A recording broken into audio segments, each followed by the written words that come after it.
Iran पर Israel के जवाबी हमले भी शुरू हो गए हैं क्योंकि पश्चिम और सेंट्रल ईरान में इजरायली अटैक। ईरान के 4 शहरों पर इजराइल ने हमले किए हैं। तेहरान, इस्फहान में इजराइल मिसाइल बरसी है, तो करज और तबरीज पर भी इजरायली अटैक की खबर।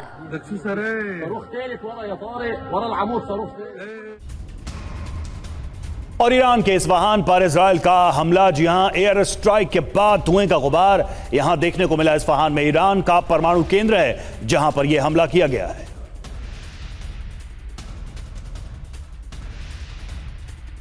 इस्फहान में लगातार कई धमाके हुए हैं। 3 धमाकों से दहला है इस्फहान। इजरायली एयरफोर्स ने एयर स्ट्राइक की है, तो इस्फहान में भी कई धमाकों की आवाज सुनी गई है। ये तस्वीरें देखिए, धुएं का गुबार आसमान में छाता दिख रहा है। करज, तबरीज पर भी अटैक की खबरें सामने आई हैं। 3 धमाके यहां पर हुए हैं। इस्फहान की तस्वीरें।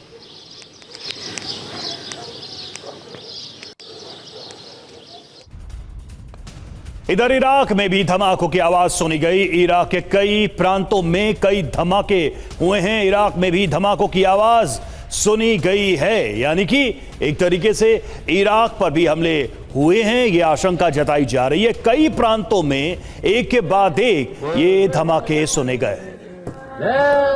पश्चिम एशिया का नया संग्राम, ईरान का वॉर, इजरायली पलटवार। वार किए जा रहे हैं, ईरान का वार भी देखने को मिला, तो इजरायली पलटवार भी सामने आ गया। अब एक एक कर समझते हैं अब तक क्या हुआ है। 10 मिसाइलों से हमला ईरान की तरफ से किया गया। इजराइल का भी पलटवार, इजरायली एयरफोर्स की एयर स्ट्राइक देखने को मिली। अभी आपको तस्वीर इससे जुड़ी दिखा रहे थे। इसके अलावा उत्तरी इजराइल पर भी अटैक हुआ है। तेहरान, इस्फहान में अटैक किए गए हैं। तो ईरान ने उत्तरी इजराइल पर अटैक किया, दूसरी ओर इजराइल ने पलटवार किया। हमलों के बाद सायरन बजे हैं। करज, तबरीज में भी हमले हुए हैं। इजराइल डिफेंस फोर्स ने अटैक किए हैं। इजरायली एयर डिफेंस सक्रिय किया गया है, एक्टिव है Israeli air defence system Iran के वार के बाद। तो इस्फहान में ईरानी परमाणु केंद्र पर इजराइल ने अटैक किया है। अब ये वार पलटवार की आपको स्थिति बता रहे हैं। फिलहाल वहां पर क्या सिचुएशन है। प्रोफेसर भारत बरई सर भी हमारे साथ बने हुए हैं। बरई सर, अब यहां पर अलग अलग दावे किए जा रहे हैं। एक तरफ ईरान का कहना था कि अगर लेबनान पर हमले जारी रहे तो फिर हमारी तरफ से सीजफायर टूट जाएगा, वैसा देखने को भी मिला है। इजराइल कह रहा है कि सिर्फ और सिर्फ हिजबुल्लाह के ठिकानों पर हमले हो रहे हैं, लेकिन बार बार ये दावे किए गए हैं कि लेबनान में भी हमले हुए हैं, इस वजह से ये अटैक किया गया है। आप इसे कैसे देखते हैं? देखो, ये ईरान का लेबनान से क्या लेना देना है एक्सेप्ट कि हिजबुल्लाह टेररिस्ट को सपोर्ट करने के लिए। आप देखें तो लेबनान एक स्वतंत्र देश है। उसमें कभी 30% क्रिश्चियन है, 30% सुन्नी मुस्लिम है और 30% शिया मुस्लिम है जो हिजबुल्लाह है।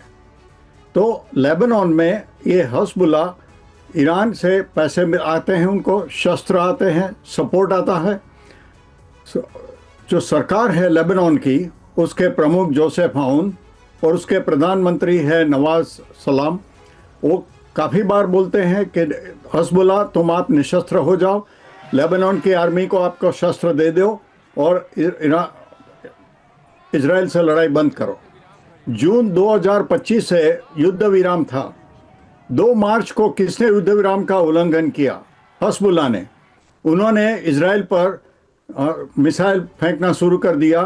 अब 2-3 दिन पहले गुरुवार को वॉशिंगटन में इजरायली गवर्नमेंट और लेबनान की गवर्नमेंट, उन्होंने अनाउंस किया सीज फायर। सीज फायर में शर्त क्या थी? हिजबुल्लाह अपने शस्त्र लेबनान की आर्मी को दे दे और इजराइल पर हमला बंद कर दे। जी। तो किसने बोला कि हम ये सीज फायर से हम पालन नहीं करेंगे? हिजबुल्लाह ने बोला कि हमको सीज फायर नहीं करना है। तो ईरान कैसे बात करता है कि हाँ सीज फायर होना चाहिए?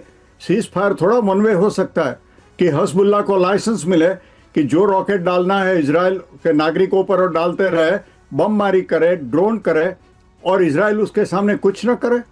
तो इजराइल हिजबुल्लाह को ख़त्म कर देना चाहता है, क्योंकि इजराइल के उत्तर प्रदेश में, उत्तर विभाग में ये हिजबुल्लाह लेबनान में बैठे बैठे रॉकेट डालते हैं, ड्रोन डालते हैं, तो उसको तो ख़त्म इजराइल करेगा। अब सीज फायर होने वाला था, इजरायली गवर्नमेंट और लेबनान गवर्नमेंट एग्री हुई, तो क्यों हिजबुल्लाह नहीं यानी है। आप कह रहे हैं कि इस बार जो टेंशन स्पार्क हुई है वो स्पार्क दरअसल हिजबुल्लाह ही है और उसकी वजह से स्थितियां और खराब हुई हैं कि इजराइल ने अपफ्रंट होकर एक तरीके से राउंड 2 की शुरुआत कर दी है। मनीष, राउंड 2 की शुरुआत हो गई है, ये क्या आप कह सकते हैं? और यही वो टाइमिंग थी या फिर ये थोड़ा आगे पीछे हो गया? यानी कि पब्लिकली यही खबर थी कि ट्रंप जो है नेतन्याहू को लताड़ लगाते रहे कि तुम्हारी वजह से ये स्थिति हुई है, लेकिन अब सिचुएशन ऐसी लग रही है कि ट्रंप की या तो वो सुनने ही रहे हैं या पीछे से ट्रंप उनको कुछ और कह रहे हैं, दुनिया को कुछ और दिखा रहे हैं। देखिए, ट्रंप क्या कह रहे हैं, नेतन्याहू क्या करेंगे, ये तो दुनिया के सामने आ रहा है, लेकिन सवाल ये है कि ईरान क्या कर रहा है। ईरान को जब भी मौका मिल रहा है, चूंकि उसके पास मिसाइल है, तो वो कभी मिडिल ईस्ट के देशों पर फायर कर दे रहा, कभी लेबनान के नाम पर उसने इजराइल पर फायर कर दिया। आप सोचिए कि अगर अमेरिका और ईरान दोनों हॉर्मुज स्ट्रीट पे अपने अपने वॉरशिप या फिर IRGC के मिलिट्री बोट्स के साथ तैनात हैं, आपस में उनके बीच में झगड़ा होता है, तो ईरान ने पहले क्या किया, उसने कतर पर हमले कर दिए, बहरीन पर हमले कर दिए, क्या कहकर कि अमेरिका के बेस वहां पर हैं। उसके बाद अब क्या हुआ, लेबनान के नाम पर उसने इजराइल पर अटैक कर दिया। मान लीजिए कि इजराइल ने आज इसका जवाब नहीं दिया होता तो क्या होता, कल के दिन में हॉर्मुज स्ट्रीट में अगर अमेरिका और ईरान के बीच छोटी मोटी भी झड़प होती तो वो कहता कि चूंकि इजराइल अमेरिका का दोस्त है, इसलिए अमेरिका पर दबाव बनाने के लिए हम इजराइल पर अटैक कर रहे हैं। इसीलिए प्रधानमंत्री नेतन्याहू ने ट्रंप के मना करने के बावजूद यह फैसला लिया कि इजराइल अपनी राष्ट्रीय सुरक्षा के खातिर इस हमले का जवाब देगा, और देर रात में जो ईरान की तरफ से मिसाइल हमले किए गए। दूसरी बात, ईरान ने 20 से अधिक बैलिस्टिक मिसाइल मारे थे। अब आप सोचिए, अगर इजराइल में एयर डिफेंस नहीं होता तो कितनी भारी तबाही मचती।